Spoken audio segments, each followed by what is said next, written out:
ဒီလိုမျိုးပဲဒီကားပတ်စတွေကိုဇက်တိုက်ဆိုသလိုဖိအားတွေပေးနိုင်မယ်ဆိုရင်စစ်ကောင်စီရဲ့လက်နက်ခဲယမ်းထောက်ပံ့မှုတွေကြာဆင်းနိုင်ခြေပိုပြီးတော့များလာမယ် မင်္ဂလာပါခင်ဗျာမြန်မာပြည်တွင်းကနေဦးတော်လိုင်းနဲ့ပတ်သက်တဲ့တဲ့ထူးတဲ့ကောင်းများကိုနေ့စဉ်နားဆင်နေတဲ့အတွက်ကျွန်တော်တို့ရဲ့ channel ကို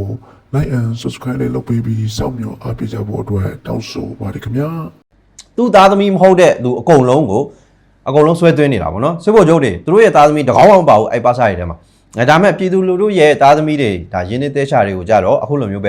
ဲပေါ်တာတွေဆွဲတယ်အတေးရင်နာရမှာဖြစ်တယ်လို့ပေါ့နော်ဒေါ်လာလူငယ်တွေရဲ့လောက်ရက်တွေဒေါ်လာပြည်သူတွေဒေါ်လာတပ်ဖွဲ့တွေရဲ့လောက်ရက်တွေကိုမြင်ရရင်လည်းဂုဏ်ယူရမယ်လို့ယုံကြည်ပါတယ်ပေါ့နော်ဗိုလ်ချုပ်လိုလူမျိုးတွေအများကြီးထွက်ပေါ်နေပါပြီပေါ့နော်အဓိကတော့ကျွန်တော်လူငယ်တွေဘယ်လောက်ထိပြတ်သားတယ်လဲဘယ်လောက်ထိရဲရင်တယ်လဲဒေါ်လာပြည်သူတွေဘယ်လောက်ထိကိုကျိုးစွန်ပြီးတော့လုံနေကြတယ်လဲဆိုတဲ့ဟာတွေကိုတော့ဗိုလ်ချုပ်အားရလိမ့်မယ်လို့ယုံကြည်ပါတယ်ပေါ့နော်အဓိကတော့ဒီနေ့ကိုလည်းဒါကျွန်တော်လည်းဒါကွန်ပျူတာပါတယ်ပေါ့နော်အဲ့တော့ဒီနေ့မှာတော့ကျွန်တော်ကဒီကာဖဆာ16ပေါ့နော်ကာဖဆာ16ဆိုတာစစ်ကောင်စီရဲ့ဒါလက်နက်ခဲယမ်းတွေထုတ်လုပ်တဲ့အဓိကစက်ယုံကြီးတွေပေါ့နော်ဒီလိုထုတ်လုပ်တဲ့စက်ယုံတွေထဲမှာကာဖဆာ16ကတော်တော်လေးကိုချင်းနေဆိုးရနေတဲ့အနေထား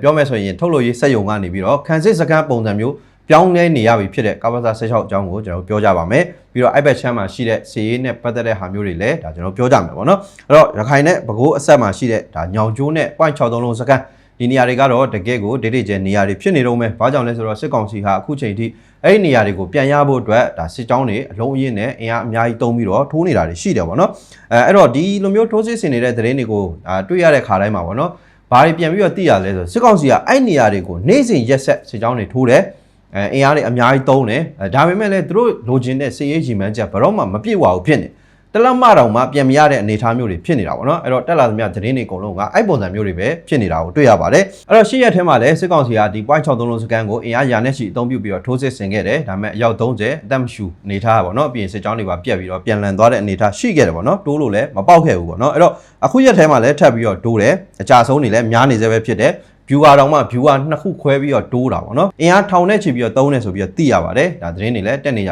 တွေ့ရတယ်ပေါ့နော်ဒါပေမဲ့အဲ့လိုမျိုးအင်အား1000အသုံးပြုပြီးတော့ဒါစစ်ကြောင်းတွေထိုးနေတာတောင်မှပဲတလက်မတောင်ပြန်မရဘူးဆိုတာကတော့ဒေါ်လာကြီးအတွက်အားရစရာကောင်းတယ်ပေါ့နော်နောက်တစ်ခုကမြေပြင်မှာဒီလိုအင်အားအများပြားနဲ့ထိုးနေတဲ့အပြင်ပေါ့နော်ဒါသူတို့ကဒီ drone တွေလေကြောင်းဆိုရင်လည်း Y12 fighter အစုံပေါ့နော်ပြီးရင် paramotor ဒါမျိုးပုံစံမျိုးတွေလည်းသုံးတယ်လက်နက်ကြီးဒါစတဲ့ပြစ်ကူတွေကိုလည်းအများပြားသုံးပြီးပြန်ရဖို့စူးစမ်းနေတာတော့မှတလက်မပြန်မရအောင်အဲ့တော့အားရစရာကောင်းတယ်ပေါ့နော်အဲ့တော့သုံးသက်ကြည့်မယ်ဆိုရင်စစ်ကောင်စီကအခုသူတို့အသုံးပြုနေတဲ့နီလန်းတွေကအကုန်လုံးနှိပါဖြစ်နေပါပြီအကုန်လုံးကိုပြောလို့ရတဲ့အနေထားပါလေကြောင်းရောလက်နက်ကြီးရောအစုံသုံးထားတယ် drone တွေကိုလည်းဒါအတိအတိုင်းပဲအဆင့်မြင့်ပြီးတော့ဒါအများကြီးပဲသုံးတယ်အဆင့်မြင့်ထားတဲ့ drone တွေအများကြီးပါတယ်ပြီးရင်ဒါပြည်သူ့ဘဏ္ဍာငွေကိုဒါအလွဲသုံးစားလုပ်ပြီးတော့ဒီလိုမျိုးဒီ drone တွေကိုပေါ့နော်အရေးအတွက်အများပြားဝယ်ယူပြီးတော့အသုံးချနေတာတွေတွေ့ရလိမ့်မယ်သူတို့ရဲ့ဒီဘုံသီးတွေဆိုရင်စက်ရုံထုတ်ပုံစံမျိုးတွေကစလှုပ်လာတယ်အဲ့တော့ဒီစက်ရုံတွေကရန်ရေးကြည့်လ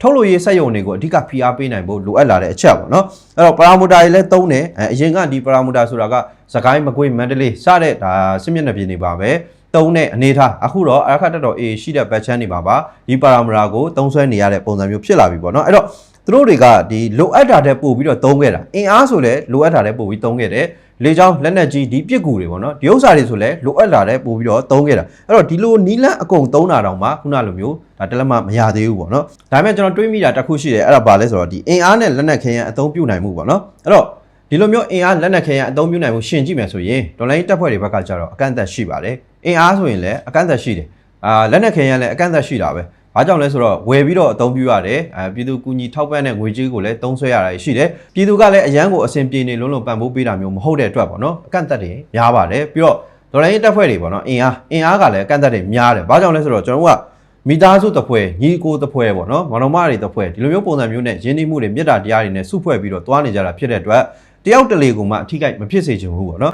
တကယ်ကိုပြင်းပြင်းထန်ထန်ဖြစ်တဲ့နေရာမျိုးတွေမှာတိုက်ပွဲဝင်နေကြတဲ့အဖွဲ့တွေလည်းရှိတယ်ဒါပေမဲ့အရန်အထိနာတဲ့အနေအထားမျိုးတွေကြုံနေရတဲ့ဟာတွေလည်းရှိတယ်အောင်မြင်မှုလည်းရတယ်ဒါပေမဲ့ပေးဆက်ရတာတွေလည်းအများကြီးရှိတယ်ပေါ့နော်စစ်ကောင်စီကကြအဲ့လိုမဟုတ်ဘူးအင်အားအရာမှာကြည့်မယ်ဆိုရင်ပါစသူ့သားသမီးမဟုတ်တဲ့သူအကုန်လုံးဆွဲသွင်းနေတာပေါ့နော်စစ်ဗိုလ်ချုပ်တွေသူတို့ရဲ့သားသမီးတကောင်းအောင်ပါဘူးအဲ့ပါစတွေထဲမှာဒါပေမဲ့ပြည်သူလူထုရဲ့သားသမီးတွေဒါရင်းနှီးသေးချာတွေကိုကြတော့အခုလိုမျိုးပဲပေါ်တာတွေဆွဲတယ်အတင်းအဓမ္မဖမ်းဆီးတယ်အားတစ်ခါလီကျရင်တယောက်တည်းကို5-6ယောက်ဝိုင်းပြီးတော့ဖမ်းပြီးတော့ကားပေါ်တင်ပြီးခေါ်သွားတယ်ပြီးတာနဲ့စုဆောင်းရေးကိုပို့ပြီးတော့ဒါရှေ့တန်းကိုတန်းလွှတ်ခံရတယ်ပေါ့နော်အဲ့လိုပုံစံမျိုးနဲ့သူတို့ကအင်အားကိုဒါအများပြားသုံးလို့ရတဲ့အနေထားတလားကိုစုလိုက်ကြတာ5-5တောင်ပေါ့နော်အဲ့တော့ကျတော့ဒီဆက်ဆိုင်ထားတဲ့နေရာတွေမှာသူတို့ကတရင်ပြုတ်သွားတဲ့ကိစ္စမရှိဘူးနောက်ထပ်ပါစာတွေအများကြီးထည့်ထားတဲ့တရင်ထက်လာမယ် ကျွန်တော်ဘက်မှာကြာအဲ့လိုမျိုးလှုပ်လို့မရဘူးအဆင်မပြေဘူးတကယ်ပြောတာဘာကြောင့်လဲဆိုတော့ကျွန်တော်တို့မှာခုနပြောတဲ့စိတ်အခမ်းတွေရှိတယ်ပေါ့နော်အဲ့တော့စစ်ကောင်စီဘက်ကအဲ့လိုမျိုးမညမတာပုံစံမျိုးလုပ်နေတဲ့အင်အားဒါကလည်းကျွန်တော်တို့အတွက်စဉ်းစားစရာအချက်တစ်ခုဖြစ်တယ်နောက်တစ်ခုကလက်နက်ခဲယမ်းကျွန်တော်ပြောသလိုပဲတော်လိုင်းတပ်ဖွဲ့တွေဘက်ကကြတော့ဒါပြည်သူလူထုထောက်ပံ့တဲ့ငွေကြေးကနေပြီးတော့ဝယ်ယူရတဲ့ဟာတွေပို့ပြီးတော့များတယ်ပေါ့နော်ထုတ်လုပ်တဲ့စက်ရုံဆိုတာမလွယ်ကူပါဘူးပေါ့နော်အဲ့တော့စစ်ကောင်စီဘက်ကကြတော့အဲ့လိုမဟုတ်ဘူးဒီကာကွယ်ရေးပစ္စည်းထုတ်လုပ်တဲ့စက်ရုံတွေအများကြီးရှိတယ်သူ့ကိုကူညီပေးနေတဲ့နိုင်ငံတွေလည်းရှိတယ်ပေါ့နော်အဲအကြောင်းမလို့ဒီအပိုင်းတွေမှာဒါနည်းနည်းစကားပြောတယ်ပေါ့နော်ဒါပြောဖြည့်ရှင်းရမယ့်ပြဿနာဖြစ်တယ်အဲ့တော့အင်အားပိုင်းမှာဖြည့်ရှင်းရမယ့်ဟာကြတော့စစ်ကောင်စီကပဲဖြည့်ရှင်းနေတာရှိပါတယ်ဘာကြောင့်လဲဆိုတော့စစ်ကောင်စီအခုလိုမျိုးတေလန်းကိုတောက်လျှောက်ပို့နေတဲ့ခါကျတော့ပါစတွေမတိုက်ဘူးမတိုက်ချင်တော့ဘူးတိုက်ရင်လည်းဒီ9နှစ်သားဒါတော်လိုင်းတပ်ဖွဲ့တွေကိုဘလို့မှမနိုင်တော့ဘူးမနိုင်တော့တာဖြစ်တဲ့အတွက်ထွက်ပြေးတာတွေလက်နက်ချတာတွေအလင်းဝင်တာတွေဒါတွေကအများကြီးရှိလာတယ်ဗောနော်ပြီးတော့သူတို့အချင်းချင်းကြားထဲမှာကိုပဲဒီပြဿနာကိုဒါဖြည့်ရှင်းနေရတဲ့ပုံစံမျိုးတွေအရေးပေးပြီးလုပ်နေရတဲ့ပုံစံမျိုးတွေအချိန်ကုန်လူပန်းဖြစ်နေတဲ့ဟာတွေလည်းအများကြီးရှိတယ်အဲ့တော့ဒီပြဿနာကလည်းသူ့အတူဖြည့်ရှင်းနေတဲ့ပုံစံမျိုးတော့လည်းဖြစ်နေတာပေါ့လေနော်ဒါပေမဲ့ကျွန်တော်တို့ဘက်မှာဝင်ပြီးတာတော့ရှိတာပေါ့ကဲထုတ်ပေးရတာတွေကူညီပေးရတာတွေဒါတွေတော့ရှိတာပေါ့လေနော်အဲ့တော့လက်နက်ခဲယမ်းပိုင်းမှာကျတော့ခုနပြောသလိုကာဖဆတွေကရှိတယ်အဲ့တော့ဒီကာဖဆတွေပေါ့နော်ကာဖဆတွေကိုဘယ်လိုလုပ်မလဲဆိုတဲ့ဟာတွေပေါ့နော်လေကြောင်းနဲ့ပတ်သက်တဲ့ဟာတွေဘယ်လိုလုပ်မလဲဆိုတဲ့ဟာတွေအဓိကတော့ဒီထုတ်လို့ရင်းနဲ့ပတ်သက်တဲ့စက်ယုံတွေပေါ့နော်အဲ့တော့အဲ့ဒီပု္ပ္ပစာတွေကိုအခုစပြီးတော့ဖြည့်ရှင်းနေပြီလို့ယူဆရပါတ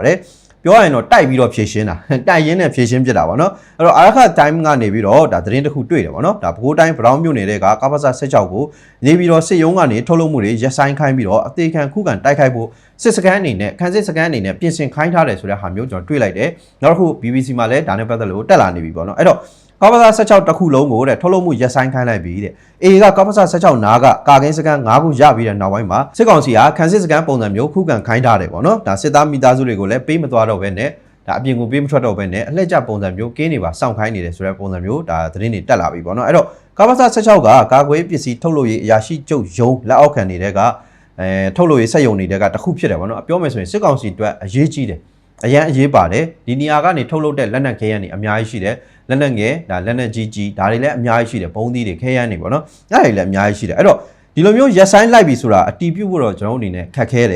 ယ်ဒါပေမဲ့အဲ့ဒီမှာဖြစ်နေတဲ့အခြေအနေတွေရပါတော့ဒါသုံးသပ်ကြည့်မယ်ဆိုရင်ရက်ဆိုင်ထားလိုက်တယ်ဆိုတဲ့ဟာကဖြစ်နိုင်ခြေရှိတယ်ကာကင်းစခန်းတွေတောက်လျှောက်အသိမ်းခံရတဲ့အနေထားပြီးရင်အာခတ်တော် A နဲ့ပူပေါင်းတပ်ဖွဲ့တွေရဲ့ထိုးစစ်ကစက်ယုံနဲ့တဖြည်းဖြည်းကတ်လာနေတဲ့အနေထ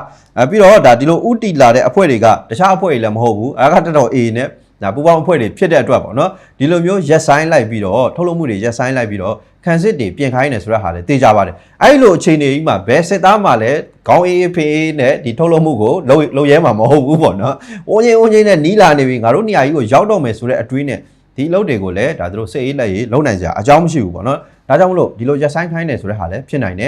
်ပြီးတော့ဒီလိုထုတ်လုပ်မှုရက်ဆိုင်ပြီးတော့ခံစစ်ပြင်ခိုင်းနေဆိုတာလည်းထပ်ပြီးတော့ဖြစ်နိုင်သေးတယ်။ဘာကြောင့်လဲဆိုတော့စစ်ကောင်စီအတွက်ဒီနေရာကိုလက်မလွတ်ရရေးကပို့ပြီးတော့အရေးကြီးတယ်ပေါ့နော်။ဒီနေရာကိုလက်လွတ်လိုက်ရပြီဆိုရင်သူတို့ထုတ်လုပ်ခြင်းနဲ့ထုတ်လုပ်မှုလည်းလုပ်လို့မရတော့ဘူး။အဲဒါကြောင့်မလို့ဒီထုတ်လုပ်မှုဆက်ပြီးတော့လုပ်နိုင်မှုအတွက်ဒီနေရာကိုလက်မလွတ်ရရေးသူတို့အတွက်အရေးကြီးတယ်။ဒါကြောင့်မလို့လက်ရှိအနေထားမှာဒါထုတ်လုပ်ရေးထက်ပို့ပြီးတော့အရေးကြီးတဲ့ဒီခံစစ်ပြင်ဆင်မှုကိုပို့ပြီးတော့အလေးထားနေတာဖြစ်မယ်လို့ဒါသုံးသပ်ရပါတယ်။အခုလိုမျိုးထုတ်လုပ်မှုရက်ဆိုင်ခံရတဲ့သတင်းသာအမှန်ဆိုရင်ပေါ့နော်စစ်ကောင်စီရဲ့လက်နက်ခဲယမ်းဘုံသီးထုတ်လုပ်မှုကလည်းအနည်းနဲ့အများတော့ထိခိုက်မှာပဲ။ဘာကြောင့်လဲဆိုတော့ကာဖဆတွေကတစ်ခုနဲ့တစ်ခုချိတ်ဆက်နေတာ။ကာဖဆတွေရဲ့ဒါအလုပ်လုပ်ပုံကလည်းကျွန်တော်ရှေ့မှာရှင်းပြသလိုပါပဲ။ဒါအချင်းချင်းပြောပြမယ်ဆိုရင်ကာဖဆတွေကဒီကာဖဆစက်ရုံတစ်ခုတည်းကနေပဲလက်နက်တစ်လက်လုံးထုတ်တာမဟုတ်ဘူး။ဘုံသီးအကုန်လုံးထုတ်လိုက်တာမဟုတ်ဘူး။ကြီးစံတစ်ခုလုံးထုတ်လိုက်တာမဟုတ်ဘူးပေါ့နော်။ကာဖဆ1ကဒါရမ်းချက်မယ်ဆိုရင်ကာဖဆ2ကဒါဘုံသီးလုံးမယ်ပေါ့နော်။ဒါဘုံသီးထည့်လို့ရရမ်းထည့်လို့ရတဲ့ဘုံသီးဟိုဟာတွေလုံးမယ်ကိုယ်တွေလုံးမယ်ပေါ့နော်ပြီးရတဲ့ဒီဥစ္စာတွေကိုပေါင်းဆက်ပြီးမှဘုံသီးတစ်ခုထွက်တဲ့အနေထားအဲ့လိုပုံစံမျိုးဖြစ်တာပေါ့နော်အဲ့တော့တစ်ခုနဲ့တစ်ခုကချိတ်ဆက်နေတာလက်နက်ဆိုလဲအဲ့လိုပဲပေါ့နော်ဒင်ကဗမာလို့ပြောင်းကဗမာလို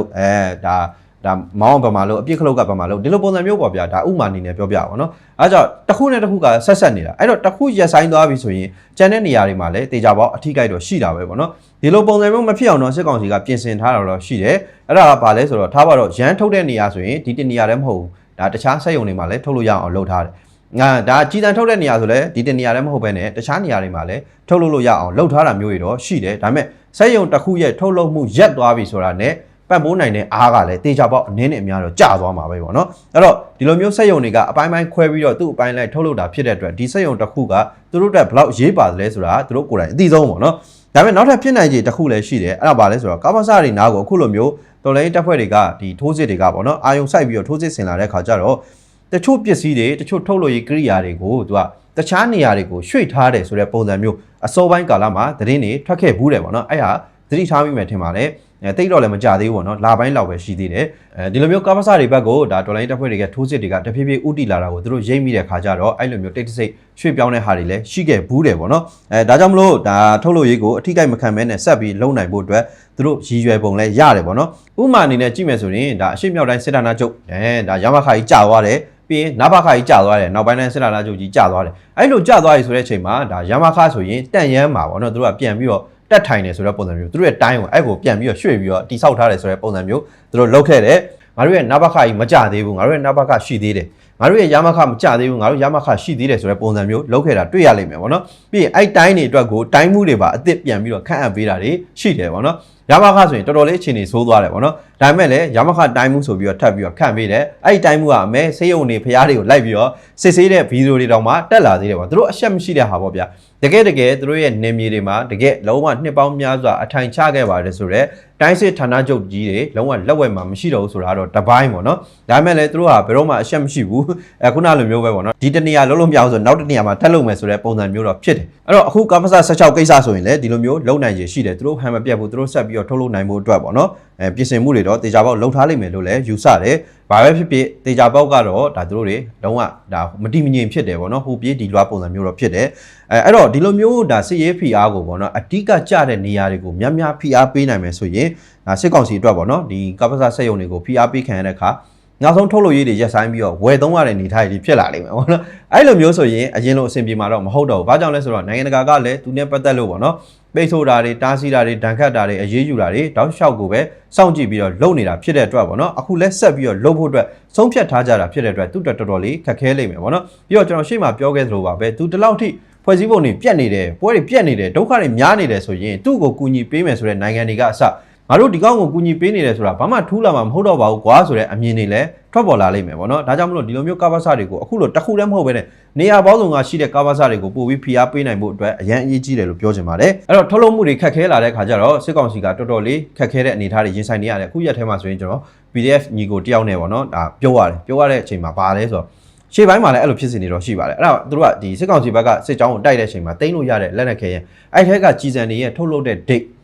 နေဆွဲပေါ့နော်အဲ့ဥစ္စာကဒါ2026ဖြစ်နေပြီ2026ဆိုတာအခုမှစလာအခုမှစတဲ့နှစ်တစ်နှစ်ရဲ့ထုတ်လုပ်မှုဒစိမ့်တွေကကြီးစံတွေမှာပါလာပြီးပြင်စက်ရုံပြင်ဘက်မှာလည်းစစ်ကြောင်းတွေနဲ့ဒါထွက်ပြီးတော့အသေးအတန်ခုခံနေရတဲ့အနေအထားကစစ်ကောင်စီရဲ့ကပ္ပစ16ဟာစစ်ရေးအရနောက်ဆုတ်လို့မရတော့တဲ့နောက်ဆုံးအခြေအနေကိုရောက်နေပြီလို့ပြောရမှာဖြစ်တယ်ပေါ့နော်အဲ့တော့စက်ရုံထဲမှာရှိပါတယ်ဆိုတဲ့သူတွေလည်းအခုဆိုရင်ပိတ်မိတဲ့အနေအထားတွေဖြစ်သွားပြီစစ်ကောင်စီရဲ့ဒီစစ်သားတွေသူတို့ရဲ့မိသားစုတွေပေါ့နော်အဲ့တော့အာရခတက်တော့ A နဲ့ပူပေါင်းတပ်ဖွဲ့တွေကလည်းသူတို့ရဲ့ထိုးစစ်တွေကိုဒီတိုင်းတော့ရက်သွားမှာမဟုတ်ဘူးဒီနေရာကိုဥတီပြီးတော့ထိုးစစ်ဆင်လာတာဖြစ်တဲ့အတွက်ဒီနေရာကိုထပ်ပြီးတော့ဖိအားပေးနိုင်ဖို့အတွက်ကိုလည်းတေချာပေါက်စူးစမ်းမှာပေါ့နော်အဲ့တော့အထဲထဲမှာရှိတဲ့ဆိုတဲ့ဒီစစ်သားမိသားစုတွေကအသေးခံခိုင်းုံတက်ဖြစ်နေတာအဲ့တော့ကပ္ပစ16ထဲမှာရှိပါတယ်ဆိုတဲ့စစ်သားမိသားစုတွေကဒီခေါင်းဆောင်တွေပေါ့နော်မင်းတို့ရဲ့ခေါင်းဆောင်တွေရဲ့သဘောထားတွေကိုသိပြီဆိုရင်အဲ့နေရာမှာအဲ့တာဝန်တွေကိုဆက်ပြီးတော့မလုပ်ပါနဲ့ပေါ့နော်အမြန်ဆုံးလက်နက်ချပါအလင်းဝင်ပါထွက်ပြေးပါရုံထွက်ပါဒါကပဲကိုယ့်ရဲ့အသက်ရှင်နေရေးအတွက်အရေးကြီးတဲ့ရွေးချယ်မှုဖြစ်ပါတယ်ပြီးတော့ဒီကာဖဆာ16အခုလိုအနေထားဖြစ်နေပြီဆိုရင်အခြေအနေတွေကအရန်ခက်ခဲတယ်ပေါ့နော်ခုနကကျွန်တော်ပြေးခိုင်းနေဆိုရင်တော့မှပဲလွယ်ကူတဲ့အနေထားတော့မဟုတ်ဘူးဘာကြောင့်လဲဆိုတော့အကုန်လုံးကကြည်နေမှာငါတို့ကိုထားပြီးတော့ဘယ်သူကပြေးသွားမလဲဆိုတဲ့ပုံစံမျိုးနဲ့အကုန်လုံးကကြည်နေမှာအဲ့တော့အဲ့အနေထားကတော်တော်လေးသူတို့တော့ခက်ခဲမှာထွက်ပြေးမယ်ဆိုရင်တော့မှမလွယ်ကူတဲ့အနေထားပေါ့ဗျာအဲ့တော့တခြားသောကာဗာဆာမှာရှိပါတယ်ဆိုတဲ့သူတွေကဒီဖြစ်စဉ်တွေကိုကြည်ပါဒီဖြစ်ရက်တွေကိုကြည်ပါပြီးတော့တကယ်အခိုင်အမာဆိုတဲ့ခံစစ်စခန်းတွေပေါ့နော်ဒီဖြစ်စဉ်တွေကိုကြည်စေခြင်းနဲ့ဘာကြောင့်လဲဆိုတော့ငါတို့စီကိုရောက်လာပြီဆိုရင်ငါတို့ကအဲ့ထက်ကိုအခြေအနေဆိုးနိုင်တယ်ဆိုတဲ့အတွေးမျိုးကိုတွေးထားစေခြင်းနဲ့ဘာကြောင့်လဲတော်လိုင်းတပ်ဖွဲ့တွေကဒီနေရာကိုဒီလိုလုံနိုင်ပြီဆိုတဲ့ခါကျရင်စိတ်ဓာတ်တွေကအစမတူတော့ဘူးပို့ပြီးတော့စိတ်ဓာတ်တွေတက်ကြွလာမယ်အဲ့လိုတက်ကြွလာတာဖြစ်တဲ့အတွက်ဟာနိုင်ပြီဆိုလို့ကတော့ကျုံပြီးတော့တိုက်မှာပဲအဲ့တော့စစ်ကောင်စီဘက်ကပို့ပြီးတော့စိတ်ဓာတ်ကြစရာတွေများလာလိမ့်မယ်ပို့ပြီးတော့အရှုံးနေနဲ့ရင်ဆိုင်ရလိမ့်မယ်အဲ့တော့ကိုယ့်စီကိုများအဲ့ဒီထိုးစစ်တွေရောက်လာခဲ့ရင်ငါတို့ဘယ်ကိုပြေးရမလဲဆိုတဲ့ဟာကိုကြိုပြီးတော့စဉ်းစားထားတဲ့နဲ့နောက်ဆုံးဒီခုကုံပြောမယ်ဆိုရင်အခုလက်ရှိအခြေအနေမှာအဲ့အခွင့်အရေးကရှိသေးတယ်ပြေးကြပါပြီးရင်အလင်းဝင်ကြပါလက်နဲ့ချပါပေါ့နော်အသက်ရှင်သန်ခွင့်ရဖို့အတွက်အခွင့်အရေးတွေရှိတယ်ဆိုတာကိုလည်းပြောချင်ပါတယ်အဲ့တော့တစ်ဖက်မှာလည်းအာရခတက်တော် A နဲ့ပူပေါင်းတက်တွေကဒါရခိုင်ရိုးမဘကိုးရိုးမကိုဆက်သွယ်ဝင်ရောက်နိုင်တဲ့ viewer ကြနေရာတွေကိုတစားချင်းထိန်းချုပ်နိုင်ဖို့အတွက်ကိုစူးစမ်းလာနေတာတွေ့ရတယ်ဒီလိုမျိုးပဲဒီကာပါစတွေကိုဇက်တိုက်ဆိုသလိုဖိအားတွေပေးနိုင်မယ်ဆိုရင်စစ်ကောင်စီရဲ့လက်နက်ခဲယမ်းထောက်ပံ့မှုတွေကြာဆင်းနိုင်ခြေပိုပြီးတော့များလာမယ်